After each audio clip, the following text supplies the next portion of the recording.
माँ, अब घर चलते हैं। जब से इस मोमोज वाले ने हमारी दुकान के सामने अपनी दुकान खोली है, हमारी तो बिरयानी बिकनी ही बंद हो गई है। रात के 1 बजे रवि अपनी माँ के साथ अपनी बची हुई बिरयानी लेकर घर आता है।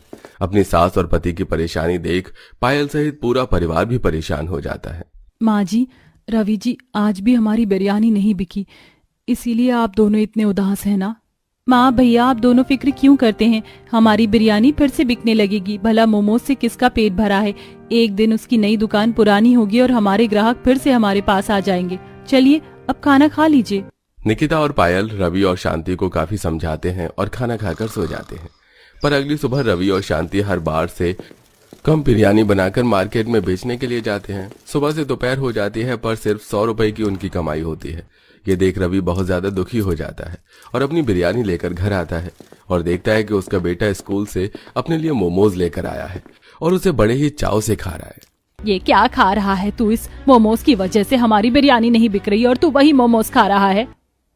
माँ शांत हो जाओ, राजू अभी बच्चा है। हाँ माँ, राजू को डांटने का कोई फायदा नहीं, उसे खाने दीजिए। माँ, मैंने सोच लिया है क्या मैं बिरयानी बेचने का काम नहीं करूंगा बल्कि शहर में जाकर काम करूंगा। मैंने देखा है जो भी शहर में जाकर काम करते हैं वो बहुत अच्छी कमाई करते हैं। रवि शहर जाने का फैसला कर लेता है। इसी तरह 2 दिन बीत जाते हैं और एक बार फिर राजू स्कूल से मोमोज लेकर आता है और अपनी माँ से कहता है, माँ घर में थोड़ी सी बिरयानी रखी है क्या? मैं ये थोड़ी सी मोमोज लेकर आया हूँ, लेकिन इससे मेरा पेट नहीं भरेगा, इसलिए अब तुम जल्दी से थोड़ी सी बिरयानी लगा दो ताकि मैं मोमोज बिरयानी खा सकूं। पता नहीं ये नई नई डिश तू कहाँ से सोचता है और लेकर आता है। मैं तेरे पापा का सामान पैक कर रही हूँ, उन्हें शहर जाना है। अगर उनकी बस छूट गई तो हमारे खाने के लाले पड़ जाएंगे, इसलिए खुद बिरयानी निकाल कर खा ले। पायल के कहने पर राजू खुद थोड़ी सी बिरयानी निकालता है और उसमें मोमोज डालकर खाने लगता है। राजू को इतने मजे से मोमोज बिरयानी खाता देख निकिता के भी मुंह में पानी आ जाता है और वो 1 चम्मच लेकर राजू में से मोमोज के साथ बिरयानी खाती है और अपने परिवार से कहती है, माँ वैसे ये मोमोज बिरयानी खाने में बड़ी स्वादिष्ट है। अगर हम भी ये मोमोज बिरयानी बेचे तो हमारी अच्छी कमाई हो सकती है। मैं तो कहती हूँ साधारण बिरयानी बेचना बंद करते हैं और मोमोज बिरयानी बेचना शुरू करते हैं। ये कुछ नया है और सबको पसंद आएगा और ये बिजनेस आसमान छुएगा। अभी बिजनेस हम बाद में करेंगे। दिखाई नहीं दे रहा तेरा भाई शहर जा रहा है, और जो शहर जाता है वो कामयाब होकर आता है। जा मेरे बच्चे, कामयाब होकर आना। पूरा परिवार खुशी खुशी रवि को शहर जाने की अनुमति दे देता है। कुछ देर में अपना सामान लेकर रवि शहर जाने के लिए निकल जाता है। देखते ही देखते शाम हो जाती है और जब पूरा परिवार खाना खा रहा होता है तभी एक आदमी रोता हुआ उनके पास आता है। पायल, भाभी, अम्मा, एक बहुत बड़ा हादसा हो गया। यहाँ से शहर के लिए जो बस निकली थी वो खाई में गिर गई। बहुत से लोगों की जान चली गई और कुछ लोग घायल हैं। उसमें से एक रवि भैया भी है, वो अस्पताल में एडमिट है। आप सब लोग जल्दी से हॉस्पिटल चलिए। ये खबर सुनकर पूरा परिवार सदमे में चला जाता है और वो लोग भागते हुए गांव के अस्पताल जाते हैं, जहां वो देखते हैं कि रवि कोमा में जा चुका है। डॉक्टर, मेरे पति ठीक तो हो जाएंगे ना? आखिर उनको होश कब तक आएगा?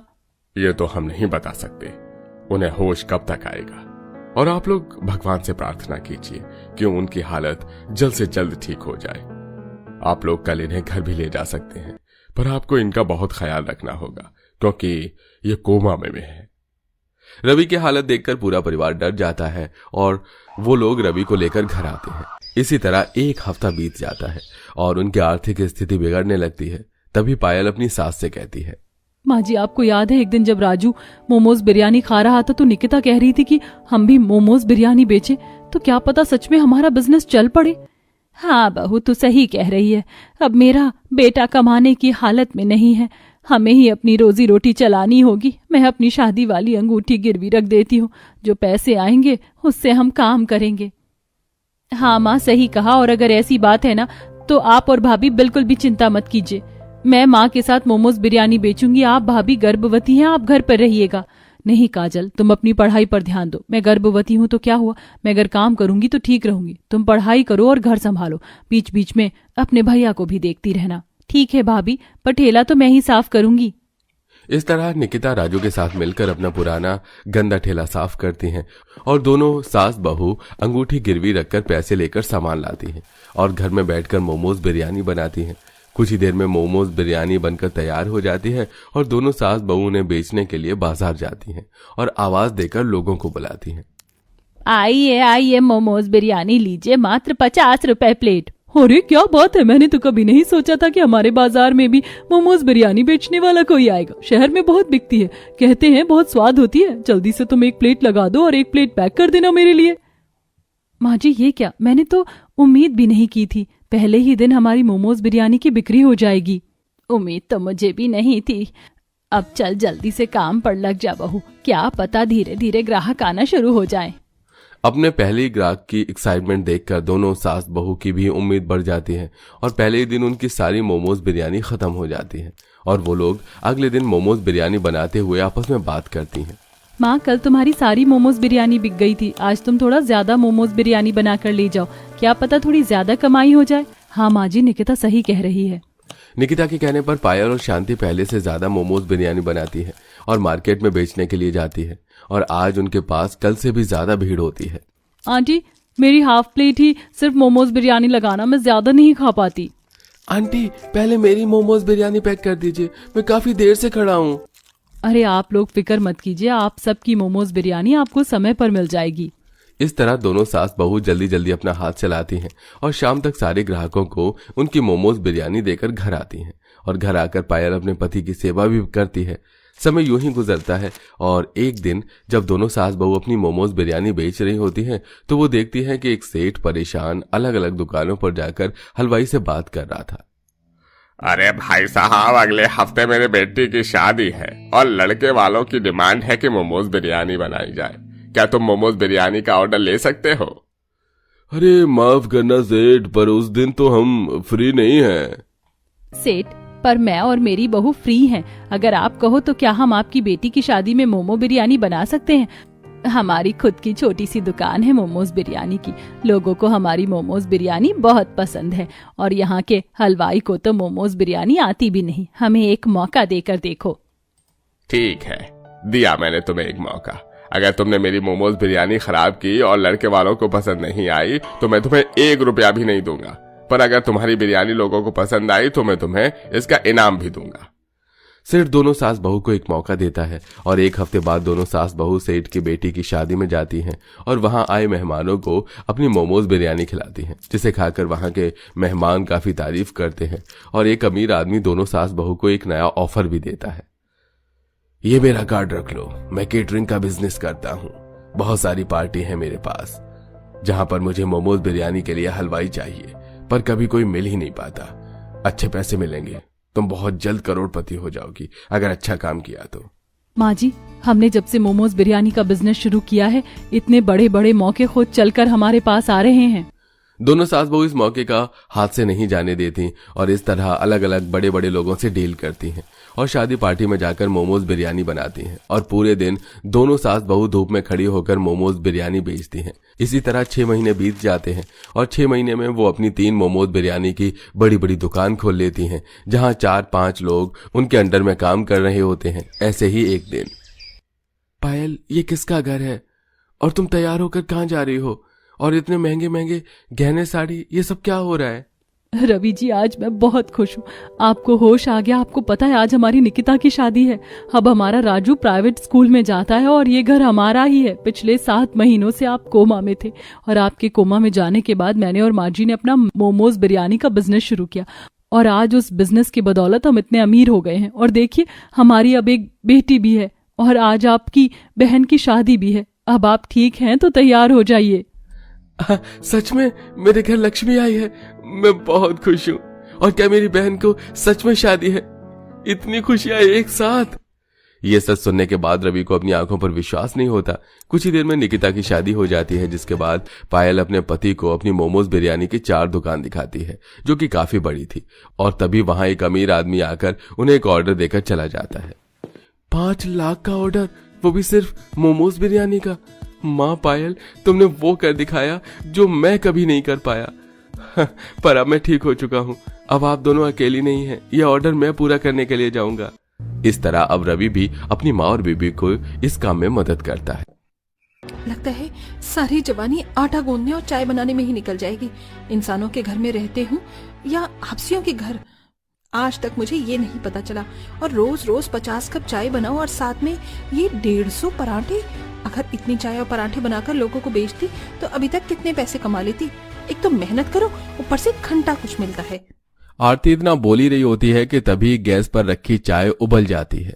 हे भगवान, आटा गूंद कर हाथों में कम दर्द था क्या, जो अब ये चाय भी उबल गई। कहाँ फंस गई आकर मैं।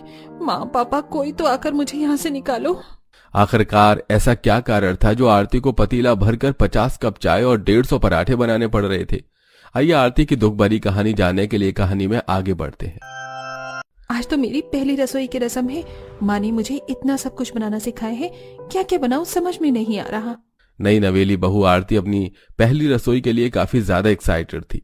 आरती जैसे ही किचन में खाना बनाने के लिए आती है कि तभी आरती की जेठानी अपने 4 महीने के बच्चे को गोद में लिए किचन में आती है। अच्छा हुआ भाभी आप आ गई। आज मेरी पहली रसोई की रस्म है। क्या बनाऊं कुछ समझ नहीं आ रहा है। आप मुझे इस सबका मनपसंद खाना बता दीजिए, वही बनाऊंगी। आंटी, अभी तो तुम्हारी शादी की थकान भी नहीं उतरी होगी। ज्यादा कुछ बनाने की जरूरत नहीं है, बस सबके लिए चाय और पराठे बना दो। सबका नाश्ता भी हो जाएगा और तुम्हारी पहली रसोई की रस्म भी हो जाएगी। चाय पराठे का नाम सुनकर आरती मन ही मन काफी खुश होती है। आरती के ससुराल में कुल मिलाकर 12-13 सदस्य थे, जिनके हिसाब से वो पतीले में चाय बनाने के लिए रख देती है। वहीं सबके लिए 2-2 के हिसाब से पराठे बनाती है। मुझे तो लगा था कि इतनी ठंड में मुझे न जाने कितनी देर खड़े होकर रसोई करनी पड़ेगी, लेकिन देखो आधे घंटे में सब कुछ बन गया। अब जाकर नाश्ता टेबल पर लगा देती हूँ। आरती सबके लिए चाय और पराठे टेबल पर लगा देती है। सभी लोग आते हैं और नाश्ता करने लगते हैं। छोटी बहू, तूने तो बहुत बढ़िया पराठे बनाए हैं, कितने सॉफ्ट हैं। इतनी ठंड निकल गई, लेकिन आज से पहले इतने स्वादिष्ट पराठे नहीं खाए हैं। सादे से पराठे में भी कितना स्वाद है। वो तो है, और चाय भी काफी बढ़िया बनी है। मेरे लिए 1 कप चाय और ले आओ। लेकिन जेठ जी, मैंने तो सबके हिसाब से ही 1-1 कप चाय बनाई थी। कोई बात नहीं भाभी, अब दोबारा से चाय बनाने के लिए रख दो और मेरे लिए 2 पराठे और ले आओ। लेकिन मैंने चाय और पराठे सबके हिसाब से ही बनाए थे। अलका बहू, तुमने आरती बहू को हमारे चाय और पराठे खाने के बारे में ठीक से नहीं बताया क्या? माँ जी, सुबह मुन्ना इतना रो रहा था कि मेरे दिमाग से निकल गया। आरती, हमारे घर में हर रोज सुबह चाय पराठे का ही नाश्ता होता है और सब 4 से 5 कप चाय पीते हैं, तो इसके हिसाब से तुम्हें कम से कम 50 कप चाय बनानी है और सब पराठे भी 5 से 6 खाते हैं, तो लगभग तुम्हें 150 पराठे तो बनाने हैं। क्या कहा आपने? 50 कप चाय और 150 पराठे, वो भी इस ठंड के मौसम में? मुझे रोज रोज बनाना है? हाँ भाभी, रोज बनाना है। अब जल्दी से जाइए और बनाकर लेकर आइए, मेरा तो अभी आधा भी पेट नहीं भरा है। आरती रसोई में जाती है और फिर से ढेर सारा आटा निकाल कर गूंथने लगती है। वहीं गैस पर चाय बनने के लिए रख देती है। कहीं मेरे कानों ने कुछ गलत तो नहीं सुना? मेरी ससुराल वाली क्या सच में रोज सुबह 50 कप चाय पीते हैं और 150 पराठे खाते हैं? कहीं ये लोग मुझसे मजाक तो नहीं कर रहे? भला 50 कप चाय और 150 पराठे कोई कैसे खा सकता है? आरती जैसे तैसे करके 50 कप चाय और 150 पराठे आज बना देती है। लेकिन अब तो ये आरती की जिंदगी का हिस्सा बन चुका था। 50 कप चाय और 150 पराठे बनाने के लिए आरती को हर रोज सुबह ठंड में 6 बजे उठकर रसोई में जाना पड़ता था। क्या जिंदगी हो गई है मेरी। ढाबे पर जो छोटू काम करता है ना, बिल्कुल उससे मिलती जुलती, लेकिन कम से कम उसे काम करने के पैसे तो मिलते हैं और ऊपर से ये चाय भी उबल गई। काम दोगुना हो गया अब मेरा तो। आरती हर रोज दुखी होकर अपने ससुराल वालों के लिए इस ठंड के मौसम में 50 कप चाय और 150 पराठे बनाया करती थी। कभी कभी जल्दबाजी के चक्कर में आरती गर्मा गर्म पराठे या उबलती चाय से अपना हाथ ही जला लेती। आई मेरा हाथ। कभी कभी तो लगता है कि एक दिन पूरी ही जल जाऊंगी, लेकिन इन लोगों को चाय और पराठा बंद नहीं होगा। आरती आज भी हर रोज की तरह चाय पराठा बनाने के लिए रसोई में जाती है और देखती है कि रसोई में चाय बनाने के लिए चाय पत्ती और पराठों के लिए तेल खत्म हो गया है। अरे वाह, इसका मतलब आज मुझे चाय और पराठे बनाने नहीं पड़ेंगे। आरती खुश हो रही होती है कि तभी सुमित्रा आरती को घर में बने गोदाम में ले जाती है, जहां बोरी भर भर के आटा, कनस्तर भर भर कर तेल और ढेर सारी चाय पत्ती और चीनी रखी हुई थी। बहू, तुझे परेशान होने की कोई जरूरत नहीं है। हमें तो चाय पराठे का स्टॉक पहले से ही जमा कर रखा है। जा, यहाँ से सामान ले जा और गर्मा गर्म चाय पराठे बना दे। और हाँ, आज हमारे लिए सादे पराठे नहीं, मेथी और आलू के पराठे बनाना। ठंड का मौसम है, अगर इसमें ये पराठे नहीं खाए तो कब खाए। सब लोग सोने और हीरे की तस्करी करते हैं, इन लोगों ने चाय पत्ती और चीनी की तस्करी कर रखी है।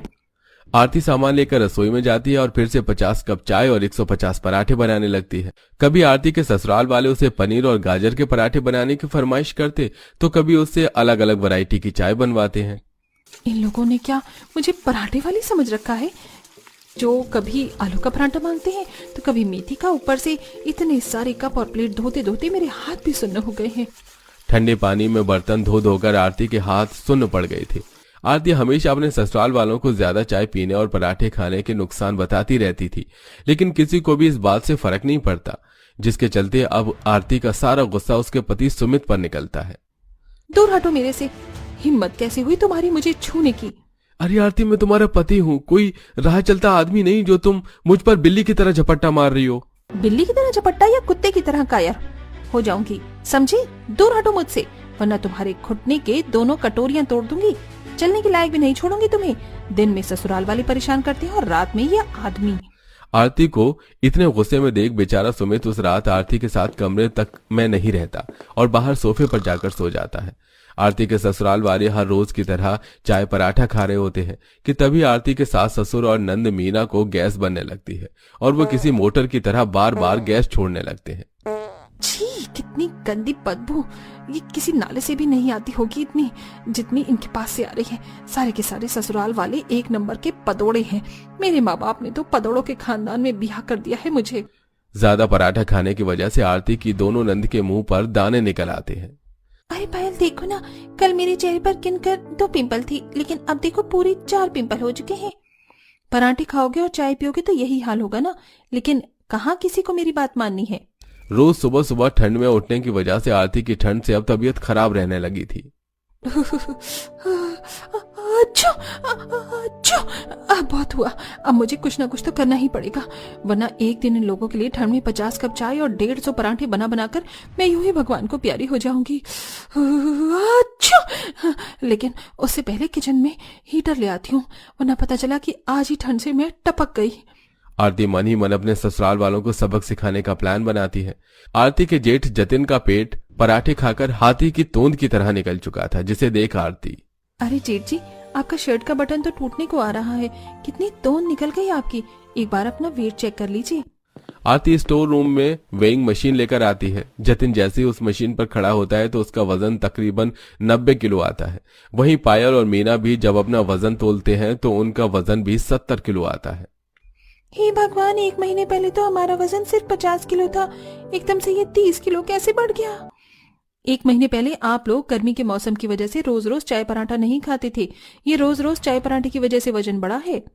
दरअसल आरती ने वेइंग मशीन में कुछ गड़बड़ कर दी थी, जिसके चलते वो मशीन सबका 20 से 30 किलो वजन ज्यादा बता रही थी। सभी लोग बैठकर गर्मा गर्म चाय की चुस्की लेते हुए पराठे खा रहे थे कि तभी आरती न्यूज़पेपर पढ़ते हुए आती है। जमुना पार इलाके में 10 लोगों की ज्यादा चाय पीने से हुई मौत।